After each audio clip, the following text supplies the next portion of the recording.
Cet amendement, mesdames et messieurs les députés, je le dis, il est dangereux.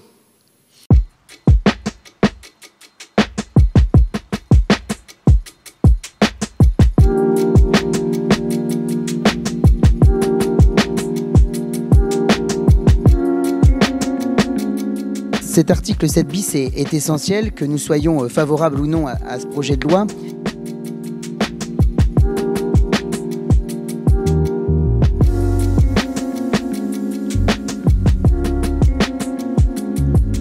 Cet article 7 bis est essentiel, que nous soyons favorables ou non à ce projet de loi, car il vise notamment à parler du don du sang. Les critères de sélection du donneur ne peuvent être fondés sur le sexe du partenaire avec lequel il aurait entretenu des relations sexuelles. Alors je sais que le gouvernement va nous présenter des amendements dans quelques minutes qui visent notamment à mentionner l'argument que les homosexuels avaient des situations plus à risque que de l'autre partie de la population. J'ai envie de dire que les homosexuels peuvent effectivement avoir des situations à risque, mais les hétérosexuels peuvent également avoir des situations à risque. Donc aujourd'hui, je ne comprends pas que l'on vise à supprimer cette non-discrimination, en tout cas à lever le fait que les homosexuels puissent donner leur sang. Et puis, deuxième argument, si nous manquons vraiment de sang, si on crie à cette pénurie, pourquoi ne pas accepter les donneurs qui souhaitent donner leur sang, peu importe leur orientation sexuelle? Et j'ai quelques questions. Est-ce que nous testons chaque poche de don? Est-ce que nous testons chaque poche de don?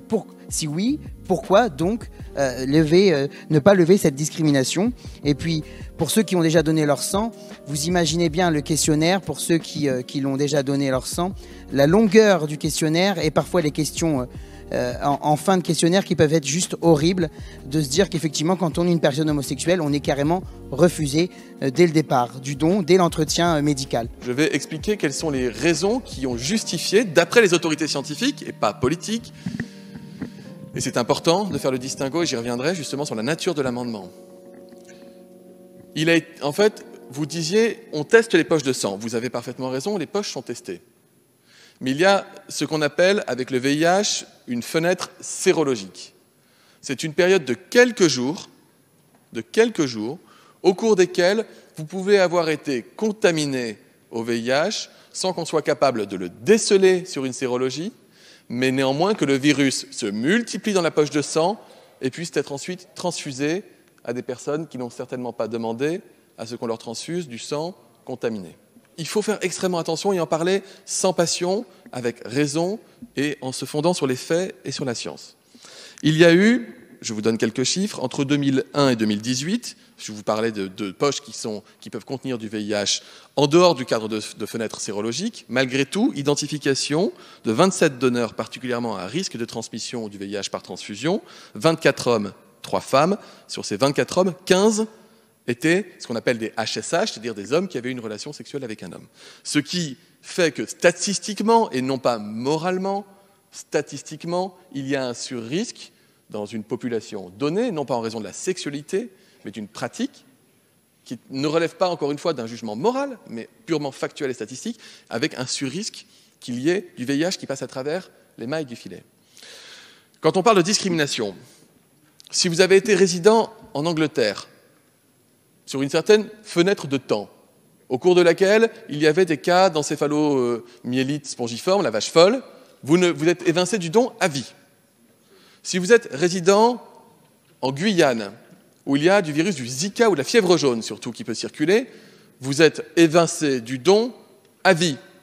On n'est pas là dans un jugement moral ou un jugement de valeur portant sur des pratiques, encore moins sur une sexualité, mais sur un surrisque statistique estimé.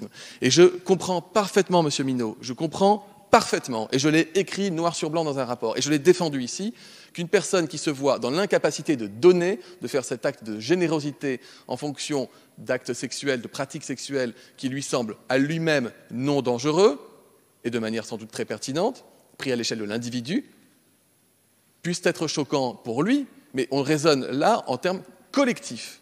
Et c'est collectivement sur un ensemble de poches et de donneurs qu'on peut estimer s'il y a un surrisque ou non.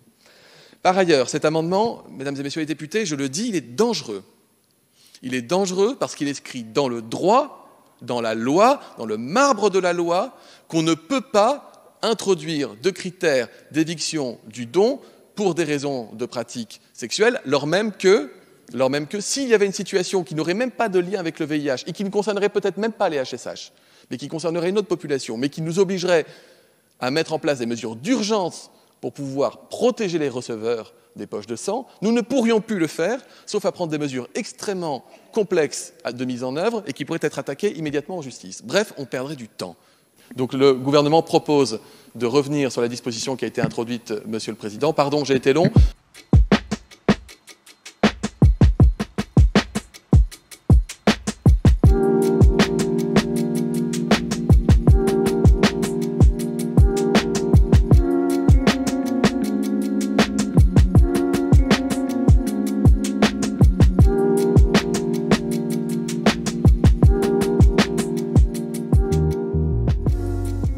Donc je m'engage moi à revenir devant le Parlement la prochaine fois que nous aurons à discuter de ce sujet, si jamais il était redébattu, avec des éléments factuels étayés permettant par voie réglementaire de répondre à la demande que vous voulez instaurer dans le marbre de la loi, ce qui n'en est vraiment pas le bon outil pour les raisons que j'ai expliquées.